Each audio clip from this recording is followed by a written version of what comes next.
6월 20일 화요일 글로벌 마켓 헤드라인입니다. 유럽 증시가 상승 마감했습니다. 지난주 패닉 장세 이후 기술적 반등으로 풀이됩니다. 바이든 대통령은 경기 침체를 피할 수 있다며 유류세 한시 면제를 검토하고 있다고 밝혔습니다. 프루쉐어스가 숏 포지션 비트코인 ETF를 출시할 예정입니다. 티커명은 BITI입니다. 일론 머스크 테슬라 CEO가 도지코인을 계속 매수할 예정이라고 밝힌 가운데 도지코인이 주간 기준 6% 상승했습니다. 에미레이트 항공 CEO는 항공 수요가 단기에 그치지 않을 것이라고 강조했습니다. 볼보가 수소 트럭 테스트를 시작할 예정입니다. 사우디 왕세자가 이집트행에 나선 가운데 요르단과 터키도 순방할 계획입니다. 이스라엘의 무지개 연정이 출범 1년 만에 자발적 해체를 결정했습니다.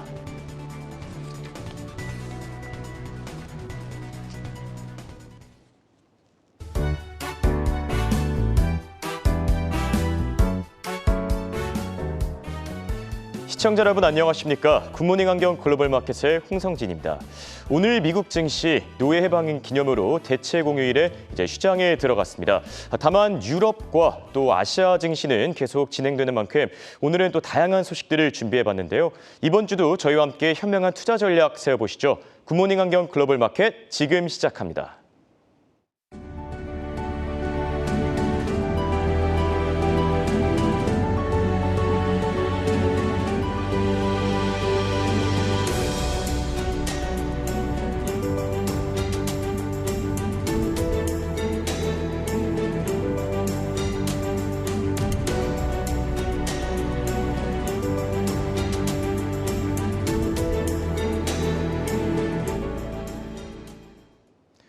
오늘 유럽 주요국 증시 반발 매수세가 유입된 가운데 1% 안팎의 반등세를 나타냈습니다.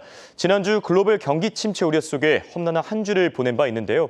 이날 프랑스 까크 지수는 0.6% 오르며 5,900선 위로 올라왔고 독일 닥스 지수는 전일 대비 1% 상승 마감했습니다. 아시아 쪽 상황도 한번 살펴보시죠. 전일 국내 증시 쉽지 않았습니다. 글로벌 경기 침체 공포감 속에 투자 심리가 심하게 위축되면서 상승 출발한 코스피 지수는 장중 하락 전환하며 2,400선 아래로 떨어졌습니다.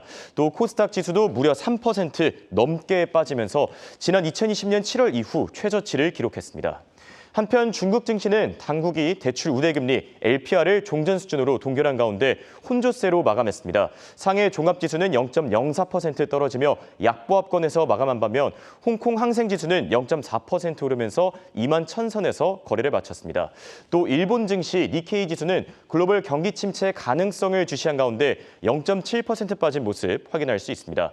그럼 더 자세한 마감 상황 미래에셋증권 미디어 콘텐츠 본부 서상영 본부장과 알아보겠습니다. 안녕하십니까? 네, 안녕하십니까? 네, 먼저 유럽 증시 상승 마감했는데 상승 요인부터 짚어주시죠.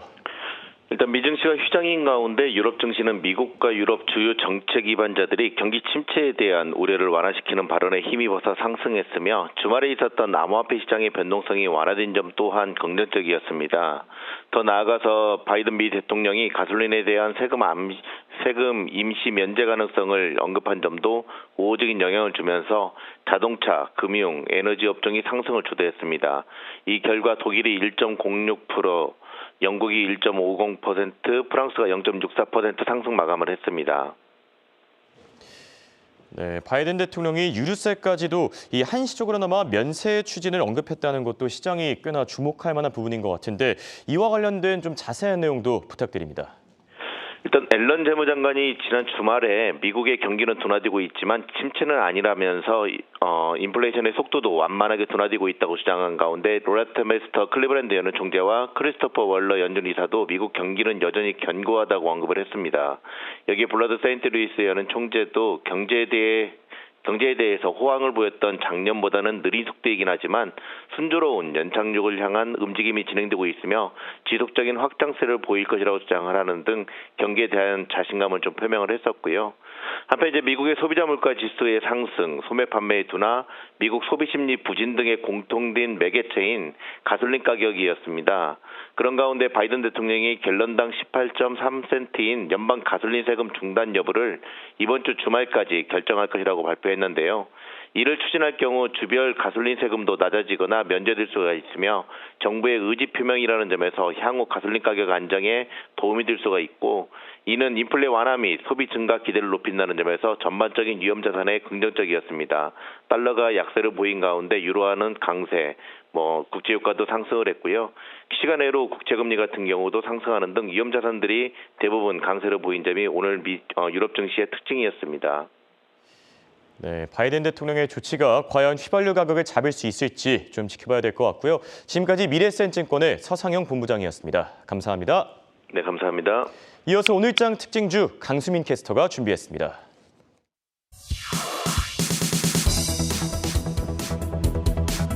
네, 지난 한 주간의 미증시 특징주들 살펴보는 시간입니다. 먼저 테슬라부터 확인해 보시죠. 네, 테슬라가 비용 상승 등의 문제로 미국 내 전기차 가격 인상을 계획하고 있다는 보도가 나왔었죠. 지난주 주가가 $600 계속해서 유지했습니다. 목요일 종가가 $639까지 떨어졌다가 금요일장에서는 $650 선으로 마감을 했습니다. 한 주간 6.6% 빠졌습니다. 또 포드는 지난주 잠재적인 안전 결함으로 전기차 머스탱 마하 2모델의 판매를 일시 중단한다고 밝혔습니다. 포드 최고 재무 책임자는 인플레이션과 원자재 가격 상승으로 머스탱 마하 2모델의 수익성이 떨어지고 있다고 밝히기도 했습니다. 한 주간 포드도 무려 11%가 빠진 채로 마감했습니다. 일론 머스크는 트위터 인수전을 시작한 이후 트위터 직원들과 첫 만남을 가졌습니다. 현지 시간 16일 직원들과의 전체 회의에 참석한 일론 머스크는 트위터 일일 활성자 수 10억 명을 목표로 제시했습니다. 지난 한 주간 트위터도 3% 내림세 나타냈습니다. 긍정적인 투자 의견이 많았던 아마존도 한 주간 3%가 떨어졌고요. 또 애플에 대해서도 긍정적인 투자 의견들 많이 나왔습니다. 바클레이즈는 애플의 6월 제품 매출을 긍정적으로 내다봤고요. 또 니드햄은 애플의 브랜드 가치가 1조 달러 그리고 그 이상이라며 매수 의견 유지했습니다. 스타벅스와 아마존에 이어 애플도 첫 노조를 결성했다는 소식도 전해졌습니다. 지난 한 주간 애플은 4% 내림세 나타냈습니다. 마이크로소프트는 지난주 대표 인터넷 브라우저였던 인터넷 익스플로저 지원을 중단하겠다고 밝힌 바 있었는데요. 마이크로소프트도 지난 한 주간 2% 빠진 채로 마감했습니다. 도쿄사이는 실적이 예상치를 밑돌면서 하루 만에 주가가 20% 넘게 빠지기도 했었죠. 지난주에 그 하락세를 이어가면서 주간 단위로 8% 내림세 기록했습니다. 데이터베이스 소프트웨어 업체 오라클이 실적을 내놨습니다. EPS와 매출 모두 시장 예상을 웃돌았는데요. 클라우드 인프라에 대한 수요가 증가했다는 분석이 이어졌습니다. 주간 단위로 오라클은 0.8% 오름세 나타냈습니다. 어도비의 분기 실적과 가이던스가 시장 예상을 밑돌았습니다. 우크라이나 전쟁의 영향으로 풀이됐는데요. 지난 한 주간 어도비도 8%로 크게 하락한 모습입니다. 다음은 스포티파이 살펴보겠습니다. 스포티파이 CEO는 지난주에 인력 고용을 25% 줄이겠다고 밝혔습니다. 한편 스포티파이는 최근 투자자의 날 행사에서 사용자 수 증가와 매출 성장 강화를 바탕으로 마진 확대 기회를 포착했습니다. 지난 한 주간 스포티파이는 3% 가까운 내림세 기록했습니다. 또 반도체주가 지난주 부진한 흐름을 보였습니다. 한 주간 필라델피아 반도체 지수는 6% 가까이 빠졌는데요. 엔비디아는 한 주간 6%가 빠졌고 지난 금요일장에서 $158 선에 마감을 했습니다. 지난주 비트코인 가격 급락이 큰 이슈였습니다. 2020년 12월 이후 처음으로 비트코인 가격이 $2만 아래로 떨어졌습니다. 관련주들도 하락했는데요. 코인베이스의 경우도 주간 단위로 12%가 빠졌습니다. 이어서 보잉입니다. 보잉의 5월 비행기 인도 건수가 나왔는데요. 5월 한 달간 35대의 비행기를 인도했다고 전해졌습니다. 787, 737 맥스의 생산 차질이 이어지고 있고 또 새로운 787 드림라이너 인도도 아직 중단된 상태입니다. 중국 남방항공이 보잉 737 맥스 제트기와 함께 시험 비행을 했다는 보도가 나오기도 했는데요. 보잉은 한 주간 7% 상승으로 마감했습니다. 아메리칸 항공의 자회사들이 조종사들의 급여 인상을 진행하자 아메리칸 항공도 조종사 급여 인상을 약속했습니다. 또 한편 지난 목요일장에서는 경기 침체 리스크로 항공주들이 하방 압력을 받자 아메리칸 항공 주가가 2020년 11월 이후 최저를 찍었는데요. 지난 한 주간은 12%가 빠졌고 주가가 $12 선으로 내려왔습니다. 매도세가 과했다면서 도이치방크는 우버에 대한 매수 의견을 유지했고요. 에버코어도 승차 공유 서비스 산업에 회복세가 보인다면서 매수 의견을 유지했습니다. 우버의 경우는 다만 한 주간 8% 하락으로 마감했습니다. 연준의 금리 인상 소식과 경기 침체에 대한 우려감 속에서 국제유가가 떨어지자 쉐보론도 동반 하락하는 양상을 보였습니다. 한 주간 무려 15%나 빠졌습니다. 미국 FDA가 화이자와 모더나 코로나 백신의 5세 미만 사용 승인을 승인했습니다. 모더나는 17세 청소년까지의 사용이 허가됐고요. 화이자는 이미 5세 이상 접종이 승인된 상태입니다. 한 주간 화이자는 6%가 빠진 반면에 모더나는 0.7% 상승으로 마감했습니다. 알리바바의 경우는 자회사 엔트그룹의 기업 공개 가능성이 계속해서 화제가 되고 있습니다. 중국 인민은행이 엔트그룹의 금융지주사 설립 신청을 수락했다는 보도가 나오면서 기업 공개 가능성에 귀추가 주목되고 있습니다. 지난 한 주간 알리바바는 7% 가까이 하락했습니다. 바이두가 중국 1위 OTT 플랫폼인 아이치 지분을 70억 달러에 매각하겠다, 이런 논의 중인 보도가 나왔었는데요. 바이두는 지난 한 주간 2% 내림세 나타내며 마감했습니다. 지금까지 한 주간의 미국 증시 특징주 살펴봤고요. 이어서 원자재 시황은 최보아 캐스터가 전해드립니다. 네, 국제유가부터 알아보겠습니다. 이날 장에서 유가는 소폭이지만 상승세를 유지했습니다.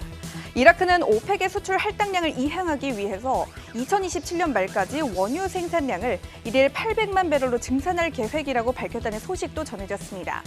이러한 가운데 향후 유가의 흐름에 대한 서로 다른 의견들이 나오고 있습니다.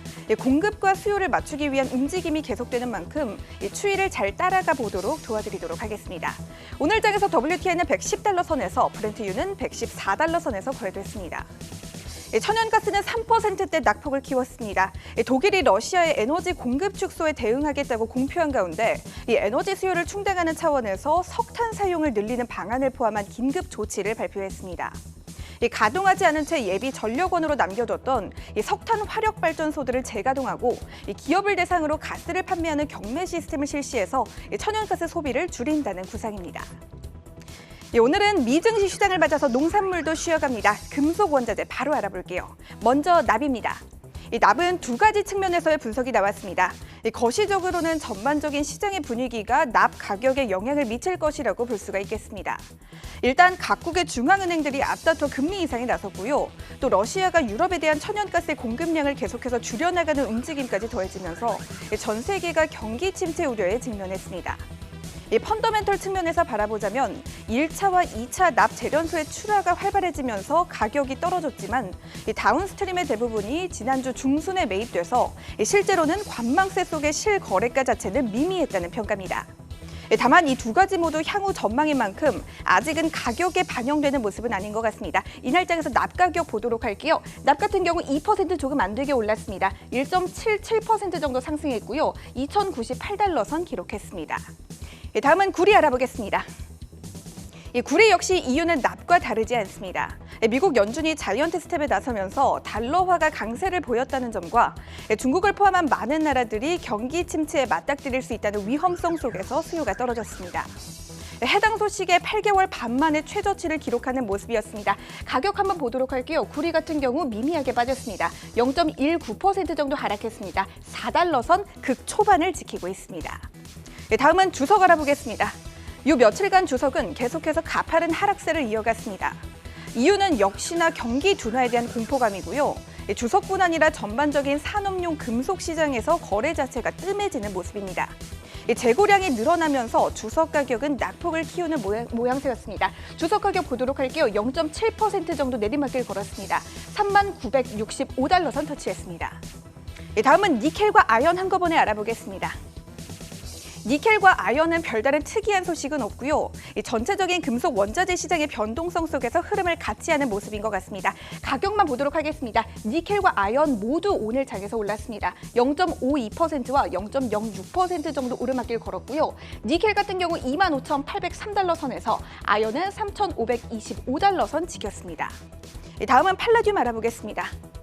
팔라듐과 백금은 어제까지만 해도 내렸지만 오늘은 우상향 곡선을 그렸습니다. 그간 침체에 빠졌던 자동차 산업이 점차 회복세를 띨 것으로 보이면서 팔라듐은 당분간 상승분을 더할 것으로 분석되고 있습니다. 연말까지 가격이 온스당 2,100달러에 도달할 수도 있다고 합니다. 오늘장 팔라듐 가격 보도록 할게요. 2% 정도 올랐습니다. 1,832달러 선 터치했습니다. 다음은 백금입니다. 백금에 대한 이렇다 할 만한 이야기는 없었는데요. 백금에 대한 흥미로운 연구 결과가 발표돼서 가지고 와봤습니다. 서던 캘리포니아 대학교의 연구진이 오염된 폐수에서 독소를 제거하는 데 백금이 주된 역할을 할 수 있다고 밝혔는데요. 음용 가능한 깨끗한 물을 충분히 생산하는 방법이 될 수 있다고 합니다. 재사용하는 물을 가용할 수 있다면 규제 당국의 관심을 끌 수 있다고도 밝혔습니다. 앞으로 백금가에 어떤 변화를 가져오게 될지 귀추를 주목해 보시는 것도 좋겠습니다. 하지만 아직 자격을 좌우하는 모습은 아닌 것 같습니다. 오늘장 백금 가격 보도록 할게요. 미미하게 올랐습니다. 강보합권이고요. 934달러 선 터치했습니다. 마지막으로 금과 은 알아보도록 하겠습니다. 금은 달러화가 강한 흐름을 보이면서 손실을 넓혀가는 모습이었습니다. 미국의 달러화 지수는 20년 만에 최고치에 가깝게 올라섰는데요. 반비례 관계에 있는 금의 매력도가 떨어졌다는 평가입니다. 또 미국 시장이 오늘 휴장을 보내고 있기 때문에 아주 큰 촉매제가 없다면 금의 가격이 오늘 하루 안에 움직이기는 쉽지가 않아 보인다는 의견이 많았습니다. 금 가격 보도록 할게요. 1840달러 선 터치했습니다. 은 같은 경우는 어제는 금과 결을 같이 하는 모습이었는데요. 오늘 장에서는 미미하게 빠졌습니다. 어제와 마찬가지로 21달러 선에서 벗어나지는 않는 모습이었습니다. 지금까지 원자재 시황이었고요. 잠시 후에 ETF 코너가 이어집니다.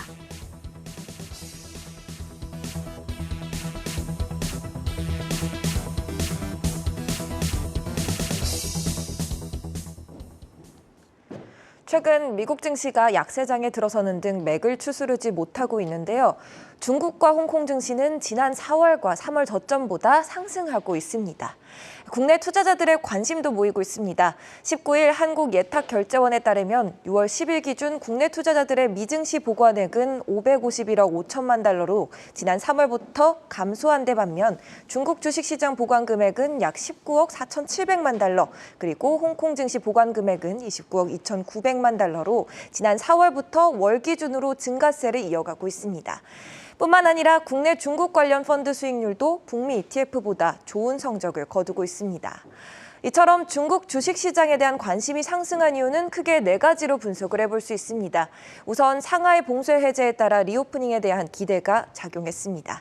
또한 중국 정부가 경기 부양을 하겠다며 통화정책 완화 기조를 보여주고 있기도 하고요. 지난 3월에 들려온 소식처럼 미국과 중국 당국이 미증시 상장 중국 주식들과 관련해 구체적인 협력 방안을 마련한다는 점, 그리고 마지막으로 플랫폼 기업에 대한 중국 정부의 규제 완화 흐름이 맞물리면서 중국 증시에 대한 관심이 커졌습니다.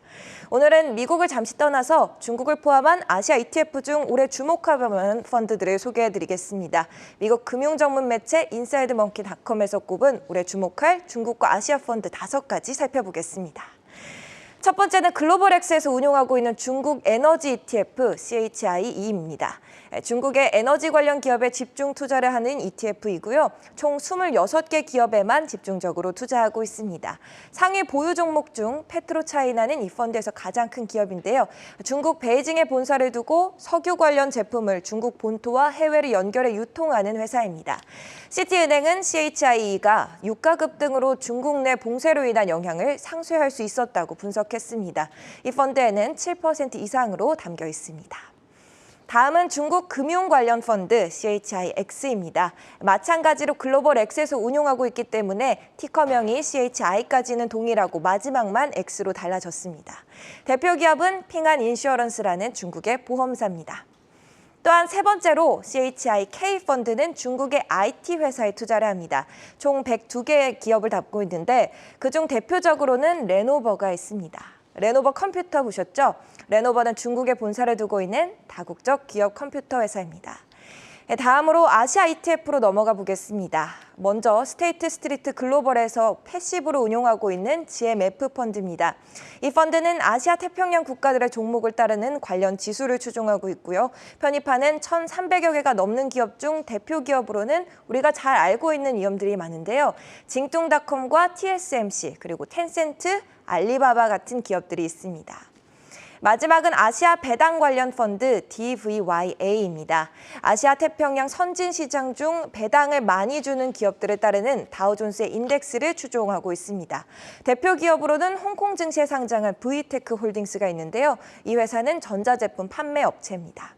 마지막으로 지금까지 살펴본 5가지 펀드의 주가 추이 확인해 보겠습니다. 3개월, 올해 그리고 1년 동안 상승 흐름을 보여준 펀드는 CHI-2 에너지 펀드 하나였습니다. 1년 동안 44% 상승한 상태입니다.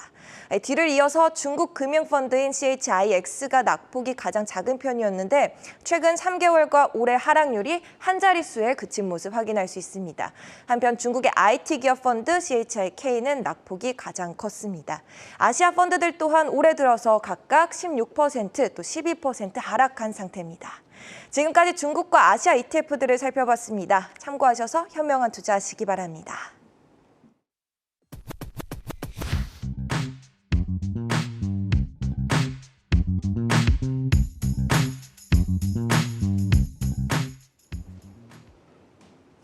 글로벌 이슈와 해외 토픽 확인해보는 시간입니다. 밤사이 나온 소식들 바로 체크해보시죠. 먼저 로이터 통신의 헤드라인입니다. 네, 시장에 나온 주요 발언들 체크해보겠습니다. 바이든 대통령은 경기 침체를 피할 수 있다라고 강조했고 또 제임스 블러드 세인트루이스 연은 총재는 올해 미국의 경제 성장이 지속될 것이다 이렇게 예상했습니다. 이런 가운데 노무라 증권은 연준의 빠른 금리 인상이 올해 말 경기 침체를 유발할 가능성이 있다면서 올해 미국의 GDP 전망치를 기존 2.5%에서 1.8%로 하향 조정했습니다. 자, 오늘의 첫 번째 아이템은 바이든 대통령의 발언입니다. 경기 침체 피할 수 있다. 그러면서 유류세를 이제 한시적으로 면제하는 방안도 검토하고 있다라고 했는데 인플레이션을 잡기 위한 노력으로 보입니다. 어떤 발언들이 나왔는지 자세하게 짚어주시죠. 최근 시장의 최대 관심사는 경기 침체 여부인데요. 바이든 대통령이 경기 침체가 불가피한 건 아니라고 언급했습니다. 바이든 대통령은 델라웨어주 레호보스 비치에서 기자들과 만나 이같이 전했는데요. 레리 서머스 전 재무장관과도 통화를 나눴다고 했습니다. 서머스 전 장관은 전날 NBC 방송에서 내년에 경기가 침체에 빠질 수도 있다고 경고했는데요. 지난 여름부터 인플레이션이 너무 높다며 경고한 인물이기도 합니다. 바이든 대통령의 판단은 제닛 옐런 재무부 장관과 결을 같이 하고 있는 것으로 보이는데요. 옐런 장관은 전날 경기 침체는 불가피하지 않다고 발언한 바 있습니다. 한편 바이든 대통령은 유류세 면세 관련 질문에도 답변을 했는데요. 이번 주말까지 관련 자료를 들여다보고 결정할 것이라고 밝혔습니다. 이외에도 유럽 방문과 관련된 내용도 언급했습니다. 우크라이나가 유럽연합 회원국이 될 가능성이 매우 높다고 전하며 우크라이나 방문은 예정된 바 없다고 전했습니다. 바이든 대통령은 다음 주로 예정된 G7 정상회의 참석을 위해 이번 주 주말 유럽으로 떠날 예정입니다. 네, 사실 이 경기 침체와 관련해서는 이런 지표들보다 또 국민들의 체감 지수도 굉장히 중요한데 지금 경기 침체 공포감이 많이 확산된 상황입니다. 바이든 대통령의 발언이 과연 얼마나 시장을 잠재울 수 있는지 확인해 봐야 되겠고요. 바로 이어서 제임스 블러드 세인트루이스 총재의 발언도 한번 체크해 보겠습니다. 좀 좋은 긍정적인 발언들이 연달아 나오고 있는데 올해 경제 성장이 지속될 것으로 예상한다. 이 발언을 내놓은 배경에 대해서 어떤 발언들이 나왔습니까? 제임스 블러드 세인트루이스 연방준비은행 총재가 올해 미국 경제는 계속 성장할 것이라고 언급했습니다. 블러드 연은 총재는 스페인에서 열린 한 행사에 참석해 이같이 전했는데요. 미국 노동시장은 여전히 견고하다고 전했습니다. 하지만 리스크 역시 존재한다고 덧붙였는데요. 러시아와 우크라이나 전쟁을 둘러싼 불확실성과 중국의 성장 둔화를 미국 경제 변수로 꼽았습니다. 또 블러드 총재는 연준이 인플레이션을 억제하기 위해 금리 인상에 대한 시장의 기대치를 충족해야 한다고 전했습니다. 하지만 다음 FOMC에서 금리를 얼마나 올리는 것이 적절한지는 밝히지 않았는데요. 이외에도 인플레이션에 대한 우려를 표명했습니다. 현재 인플레이션이 1970년대 수준과 비슷하다며 거시경제 상황이 연준의 신뢰성에 부담이 되고 있다고 했습니다. 또 이미 금리 인상은 시장에 반영이 됐다며 이제 연준은 시장이 제시한 방향을 따르기만 하면 된다고 전했습니다. 그러면서 1994년처럼 경기 연착륙에 성공하길 바란다고 전했습니다. 네, 정리하자면 고용시장은 여전히 강하지만 인플레이션과 지정 확정 리스크가 시장의 변수로 남아있다 이렇게 볼 수 있겠네요. 다음은 블룸버그 헤드라인 살펴보겠습니다. 네, 유럽 쪽 상황 한번 체크해 보시죠. 라가르드 ECB 총재는 금리 인상 계획을 재확인했고 또 영란은행의 통화정책위원은 영란은행이 빠른 금리 인상에 나서야 된다라고 강조했습니다. 이런 가운데 독일의 5월 PPI가 전년 대비 33.6% 급등하면서 역대 최고치를 다시 한번 경신했습니다.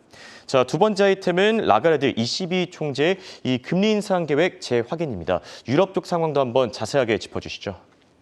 크리스틴 라가르드 유럽중앙은행 총재가 금리 인상 계획을 재확인했습니다.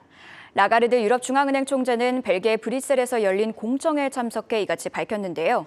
올 여름 두 차례 금리 인상을 예정대로 진행할 것이라고 언급했습니다. 그러니까 7월과 9월 금리 인상 계획을 재확인한 건데요. 특히 7월의 경우 금리를 0.25%포인트 올릴 예정이라고 전했습니다. 또 인플레이션이 중기 목표치인 2%에 도달하도록 모든 수단을 동원하겠다고 전했는데요. 이외에도 지난주 열린 임시회의에 대해서도 언급을 했습니다. 당시 부채가 많은 회원국을 중심으로 팬데믹 긴급 매입 프로그램의 만기 도래 채권을 유연하게 투자하겠다고 결정했는데요. 라가르드 총재는 세부 사항을 밝히지는 않았으나 유럽연합의 분열을 해결하는 것이 최우선 과제라고 전했습니다. 다음 ECB 통화정책회의는 현지 시각 7월 20일과 21일로 예정되어 있습니다. 네, 22일 금리 인상 계획에 대해 체크해봤고요.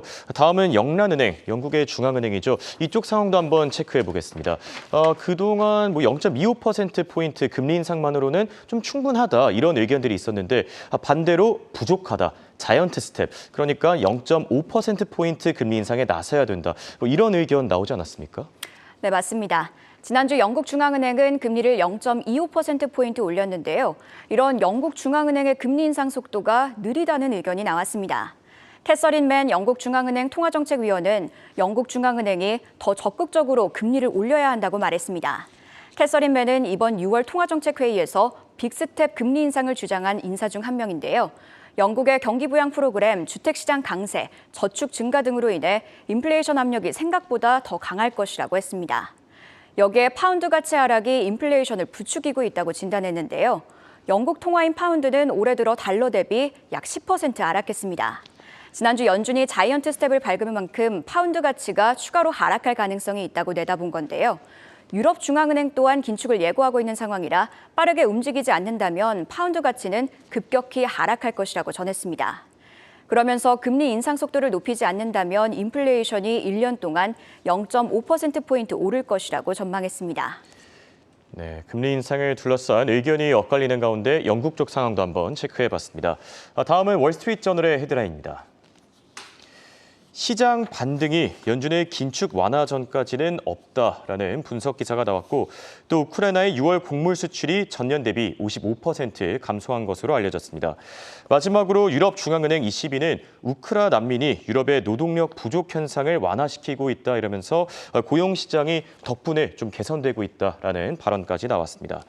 자, 세 번째 아이템은 연준의 긴축 완화입니다. 분석 기사인데 긴축 완화 시그널이 나오기 전까지는 시장 반등이 없을 것이다. 조금 암울한 기사인 것 같기도 합니다. 그 배경에 대해서 짚어주시죠. 과거 사례에 따르면 시장 하락세는 아직 초기 단계일 수도 있습니다. 골드만삭스의 빅키창 이코노미스트의 분석에 따르면 1950년대 이후 S&P 500이 15% 이상 빠진 경우는 약 17번 있었습니다. 이 중 11번은 연준이 통화정책을 완화적으로 바꿨을 때 증시가 바닥을 치고 반등을 했는데요. 월스트리트저널은 그러면서 바닥에 도달하는 건 고통스러울 수도 있다고 전했습니다. 연준이 이제 막 본격적으로 긴축을 시작했기 때문인데요. 지난주 1994년 이후 가장 큰 폭의 금리 인상을 단행한 이후 연준 인사들은 앞으로 몇 차례 더 금리를 인상할 수 있다고 했습니다. 여기에 인플레이션이 꺾일 거란 조짐이 보이지 않아 앞으로 금리 인상이 얼마나 더 있을지 알 수 없습니다. 또 월스트리트저널은 경기 침체 우려가 커진 점에도 주목을 했습니다. 이미 각종 지표들은 경기 침체를 암시하고 있다고 했는데요. 실제로 연준의 연착륙이 실패하고 경기가 침체 국면으로 접어들면 시장은 더 큰 폭으로 하락할 수도 있습니다. 도이체방크의 분석에 따르면 세계 2차 대전 이후 있었던 총 12번의 경기 침체기 동안 S&P 500 평균적으로 24% 하락했습니다. 정리하자면 역사는 시장 반등에 연준의 완화적 기조가 중요하다고 이야기하고 있는데요. 하지만 아무도 연준이 언제 기조를 바꿀 수 있을지 확신을 하지 못하고 있습니다. 높은 인플레이션이 금리 인상의 변수로 남아있기 때문인데요. 여기에 경기 침체 우려도 짙어져 시장이 앞으로도 하방 압력을 받을 가능성이 큽니다. 네, 실제로 현재 연준 위원들 사이에서도 이 금리 인상과 관련해서는 좀 의견이 많이 엇갈리고 있는 상황이죠. 과연 연준이 7월 FOMC 회의에서는 어떤 결정을 좀 내릴지 주고 봐야 될 것 같고요. 마지막으로 CNBC의 헤드라인입니다. 전기차 충전소 부족 현상이 정부와 기업 노력으로 해결이 가능하다라는 분석 기사 하나 더 나왔고, 또 도지코인 폭락에 330조 원 규모의 소송을 당한 머스크가 도지코인을 계속 매입할 예정이다라는 트위터 게시글을 올렸습니다. 마지막으로 프로셰어스가 비트코인 숏 포지션 ETF, 티커명은 BITI고요. 우리 시간으로 내일 22일에 출시할 예정입니다. 자, 마지막 아이템은 전기차 충전소 부족 현상입니다. 최근 들어서 국내에서도 사실 전기차를 많이 도입하고 있지만 이 충전소가 부족해서 사용하기가 어렵다, 이런 고민들도 많거든요. 그런데 정부와 기업 노력으로 충분히 해결이 가능하다라는 분석이 나왔는데 마지막 이슈로 전해주시죠. 미국 내 전기차 대수는 급속도로 늘어나고 있는데 전기차를 충전할 수 있는 충전소는 매우 부족합니다. CNBC는 미국 내 전기차는 200만 대 이상인 반면 전기차 충전소는 약 5만 5천 개라고 전했는데요. 전기차 충전이 일반적인 주유보다 시간이 오래 걸린다는 점을 감안하면 이는 절대 많은 숫자가 아니라고 강조했습니다. 또 최근 맥킨지 앤 컴퍼니의 보고에 따르면 빠르게 성장하는 전기차 시장에 발맞추기 위해 전기차 충전소는 현재 약 20배까지 늘어나야 하는데요. 바이든 행정부 역시 이런 필요성을 느끼고 전기차 충전소 확충을 인프라 법안에 포함시킨 바 있습니다. GM, 포드, 테슬라 역시 전기차 충전소 부족에 대응하기 위해 각자의 노력을 쏟아붓고 있는데요. 테슬라는 독자적인 기술을 사용해 슈퍼차지 네트워크를 구축해 왔습니다. 하지만 이제는 전기차 충전 네트워크를 다른 전기차에도 개방해 충전 문제를 해결하려고 하고 있습니다. 여기에 앞으로 유럽 표준인 CCS 커넥터를 테슬라 차량에 추가해 테슬라 소유자가 더 많은 전기차 충전 네트워크에 접근할 수 있도록 할 예정입니다. GM은 주택뿐 아니라 공공장소에서도 충전을 할 수 있는 방안을 고민하고 있는데요. 또 지역 대리점을 전기차 충전소로 활용할 계획을 밝혔습니다. 포드 역시 전기차와 관련 설비에 약 200억을 투자하겠다고 밝혔는데요. CNBC는 이런 정부와 기업의 노력이 전기차 충전소 부족 문제를 해결하는 데 도움이 될 것이라고 분석했습니다. 하지만 소외 지역에 대한 고려 등 좀 더 세심한 접근도 필요하다고 전했습니다. 네, 이렇게 오늘은 CNBC의 분석 기사까지 체크해봤습니다. 굿모닝 환경 글로벌 마켓은 7시 30분까지 계속됩니다.